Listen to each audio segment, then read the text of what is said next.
The first sound wasn't her scream. It was the splash. Cold water hit her face as she gasped, hands trembling against the rough edge of the trough. Her torn dress clung to her back, stained with dirt and blood. The sun above the Texas plains burned mercilessly. Flies circled her wounds like they already knew she was too weak to fight. Elias McCrae stood behind her. 52, skin tanned like old leather, his shirt soaked with sweat and guilt. He wasn't her father, he wasn't her husband, but somehow she had ended up on his land, half dead, barely breathing, and no one in town wanted to know how or why. "Hold on," he said quietly. She tried. Her arms shook. Her lips were blue. The water in the trough rippled as her breath faltered. She had been found at sunrise by the fence line, beaten, barefoot, left for dead. Some said she was a runaway. Others whispered she was cursed. But when Elias lifted her from the dust, something inside him broke. He had seen dying cattle, starving men, and burned houses, yet never had he seen eyes that empty. He poured water over her shoulders, washing the blood away. The sound of it was soft, almost tender, and for the first time that morning, she moved. Her fingers gripped the wood tighter, refusing to let go. It was as if her body was begging the earth not to forget her. The ranch was silent except for the wind. No one came to help. No one dared. Elias looked at the horizon, at the long road that led back to the town of Mobeetie. He knew the men who did this, men with boots polished by fear. Not dust, men who laughed when women screamed. He clenched his jaw, knowing that if she lived, they would come again. The girl tried to speak. Her voice was a whisper. "Why me?" He didn't answer. Not yet. He dipped a cloth into the water and pressed it to her face. She winced, but didn't pull away. Her eyes met his, full of terror and something else. A question. She was 25, maybe a stranger with no name anyone cared to remember. But Elias saw something different beneath the bruises, beneath the dirt. Something that refused to die. The sun climbed higher, painting the plains gold. Her breathing steadied. The water turned red 3 times a day. That's how often he would clean her wounds before the fever broke. Before she spoke her name again. Before history itself would change because of what one rancher decided to do with a broken woman and a wooden trough.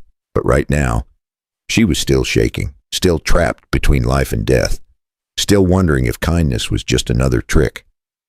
Elias watched her closely, his hand steady, his heart not. And as the wind howled across the open land, one question hung heavy in the air. Was he saving her life, or was he saving his own soul? The sun had already burned half the sky when Elias carried her inside.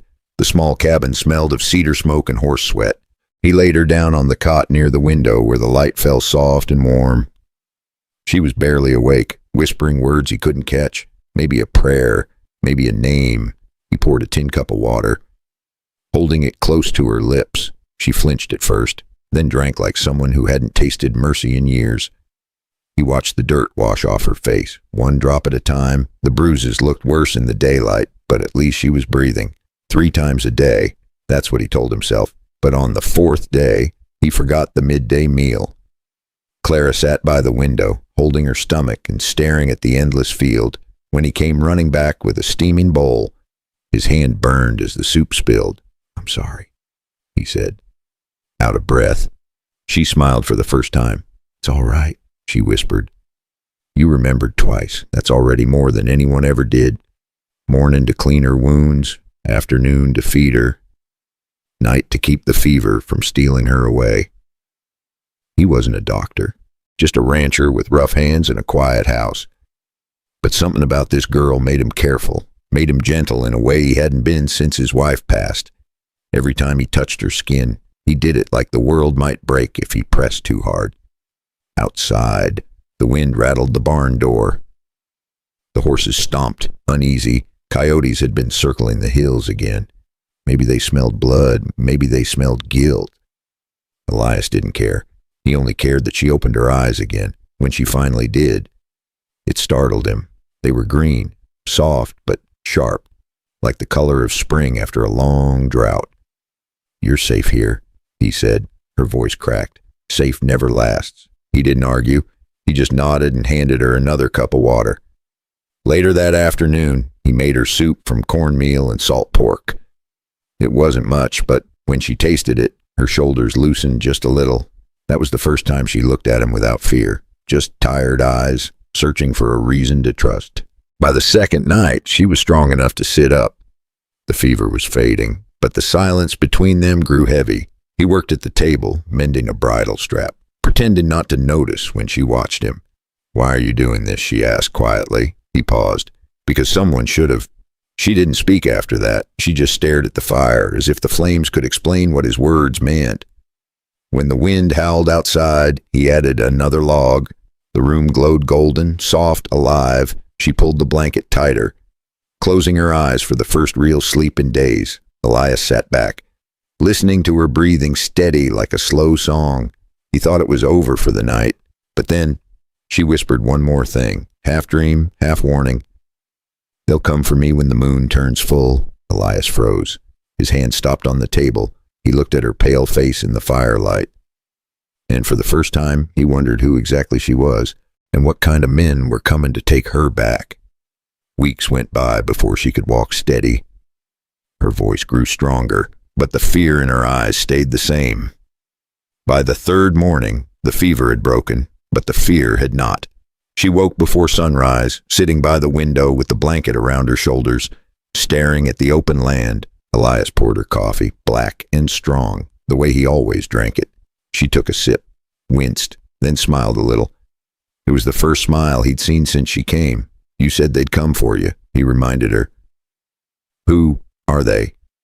She didn't look at him. Men from Mobeetie, the kind that don't take no for an answer. Elias's jaw tightened. He'd known men like that all his life, the kind that wore Sunday suits to church and blood on their boots the rest of the week. By noon, he saddled his horse. "Stay inside. Lock the door." She grabbed his sleeve, weak but determined. "You'll get yourself killed." He looked her in the eyes. "Maybe, but I won't let them take you." The ride to town was long, dusty, and quiet. Every mile felt heavier. The streets of Mobeetie were waking up when he arrived. Men lined the saloon porch, spitting tobacco, watching him like crows on a fence. He found the sheriff near the feed store. "Morning, Elias," the man said cautiously. "Heard you took in a stranger." "She's not a stray dog," Elias answered flatly. "She's hurt." The sheriff sighed. "You should have left her be. Her name's Clara. Belonged to a cattle broker named Rourke. He paid good money for her." Elias's voice dropped cold. "You don't pay for people." The town went still. Every head turned, and even the wind stopped to listen. Rourke himself stepped out of the saloon, wiping whiskey from his beard. "Well now, looks like the old rancher grew a spine." Elias didn't reach for his gun. He just stared him down. "You beat a woman and call it business. You come near my land again and you'll find out what real work feels like." Rourke laughed and spat near his boots, but the hand holding his glass trembled. Later that night, he sent 2 new men from Sweetwater. He doubled the pay and told them, "Make it look like an accident." Rourke laughed, that ugly kind of laugh that makes your skin crawl. "You think you can stand between me and what's mine?" Elias took a slow step forward. "She's not yours. Not anymore." The crowd whispered. No one dared move. Even Rourke's smile faded. Somewhere in the distance, a thunderclap rolled across the plains, though the sky was clear. When Elias turned his horse to leave, the sheriff called out, "You just started something you can't finish." He didn't look back. "Then I guess I better make it worth finishing." That night, as the sun bled into the horizon, Clara waited on the porch, eyes wide with worry. When she saw him returning, her breath finally eased. He looked tired, older somehow, but unbroken. "They know now," he said simply. She whispered, "What did you do?" He glanced at her, a faint smile crossing his weathered face. "I told the truth, and in a town built on silence, and that was enough to make enemies. Now, if you've been following this far, take a sip of your tea, lean back a little, and tell me where you're listening from. I'd love to know. And if you want to see how this story unfolds, hit that subscribe button. You won't want to miss what happens when the men from Mobeetie come knocking at midnight." That night the wind shifted. It came crawling down from the canyon, dry and mean, carrying the kind of silence that makes dogs hide under porches. Elias felt it first. The hair on the back of his neck stood up. He stepped outside, rifle in hand, scanning the open land. Clara was still awake, sitting by the fire. Her hands gripped the edge of the blanket. "They're coming, aren't they?" she whispered. He nodded. Rourke doesn't take humiliation kindly. He had moved her bed to the cellar that afternoon, just in case. Now he poured oil into the lanterns and checked every lock. The moon hung low, fat and orange, lighting the ranch like a stage. Every sound was sharp. The creak of wood, the groan of a horse, even his own heartbeat, out near the fence. 3 shadows broke from the dark. Men on horseback, no headlights, no voices, just the steady thud of hooves on dried dirt. Elias took a slow breath. He wasn't young anymore, but he'd been in his share of fights. He didn't need speed he just needed patience. He waited until they reached the corral. Then the first lantern flared. One of the men cursed. "He's here," Elias fired once, not to kill, just to scare. A second shot followed from the barn, sharper, cleaner. It came from old Jake, the ranch hand who had worked beside Elias for 20 years. Nobody ever saw him leave that barn again, and nobody ever dared to ask. The shot split the air like thunder. Horses reared. One rider fell, screaming. The others ducked behind the fence. Inside the cabin, Clara crouched near the stairs, her eyes wide. She could hear his voice outside. Calm as stone. "You picked the wrong night." "Boys," they fired back. Splinters flying off the porch rail. Elias moved like he'd rehearsed this his whole life. Each time they reloaded. He shifted position, drawing them closer to the barn where he'd laid his trap. A spark caught, then a roar. Flames shot up from the haystack, lighting the night bright as noon. The men panicked, blinded by the fire. Elias lunged forward, knocking one to the ground. The others fled, one dragging the wounded man by the arm. When it was over, the ranch was quiet again, except for the crackle of fire and Clara's footsteps on the porch. When dawn came, the sheriff knocked on the door, face hard as stone. "Barn fire was an accident, right?" he asked. Elias nodded slow. Clara hid behind the curtain, clutching a paring knife tight enough to turn her knuckles white. She ran to him, eyes full of fear and relief. His shirt was torn, his knuckles raw, but he was still standing. "You could have died," she said. He wiped the sweat from his brow. "Not tonight." She stared at the burning barn, then back at him. What will they do now? He looked toward the hills where the men had disappeared. His voice was steady, but low. "They'll come back, but next time. I won't be alone." She frowned. "What do you mean?"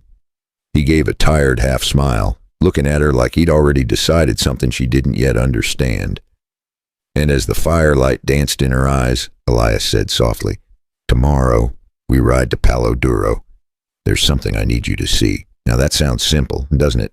But what he showed her the next morning would change both their lives forever. You won't believe what waited for them in that canyon. The sun rose slow over Palo Duro Canyon, painting the cliffs in gold and fire. Elias rode ahead, Clara behind him, wrapped in his old coat. The wind smelled like sage and dust and something new. Hope, maybe. They stopped near a ridge where the land opened wide like a promise. Below them the river shone bright, winding through the red stone like a silver ribbon. Elias dismounted first, then helped her down. His hands were rough, steady, and kind. "This place," he said quietly, "saved me once. Maybe it'll save you too." For a moment she didn't speak. She just stood there, eyes glistening, staring at the endless land. "Why here? Because out here," he said, "no one owns another soul. The earth doesn't care who you were, only who you decide to be." She walked closer to the edge, her hair catching sunlight. Every breath she took seemed to wash more of the past away. All the bruises, all the shame, and all the names they'd called her, gone piece by piece, like dust carried off by the wind. That summer, they stayed in the canyon. 3 times a day, just like before. Morning, she helped him tend the horses. Noon, they shared simple meals by the water. Evening, they talked. Sometimes Clara would ask about old Jake, but Elias just looked toward the distant hills and said quietly, "He's watching the ranch from somewhere higher now." Sometimes not at all. Just sat by the fire, listening to the world breathe. He never asked her to stay. She never asked him why he cared. Maybe some things don't need explaining. Maybe healing doesn't come with words, only with time. One night, under the stars, she said softly, I thought I was broken. Elias poked the fire and smiled. Maybe you were, but broken things still shine if you hold them up to the light. They both laughed, the kind of laugh that makes you believe in life again. When fall came, they built a small cabin by the river. Not much, just 4 walls and a roof that leaked when it rained, but it was theirs. No debts, no fear, just peace. Years later, folks would say that little ranch became a refuge, a place where no woman was turned away, no hungry soul was ever told to leave. Some said that what Elias and Clara did changed that valley forever. Maybe it did. Maybe kindness really can echo that far. So if you've been listening this far, maybe ask yourself, when was the last time you offered someone a bit of kindness, not because they earned it, but because you could? And maybe ask too, if you were Elias, would you have stopped that day by the fence, or would you have kept riding? If this story touched you, take a second to click like. It helps more than you know. And if you want to hear more stories like this, go ahead and subscribe. And remember, healing doesn't always roar. Sometimes it just whispers.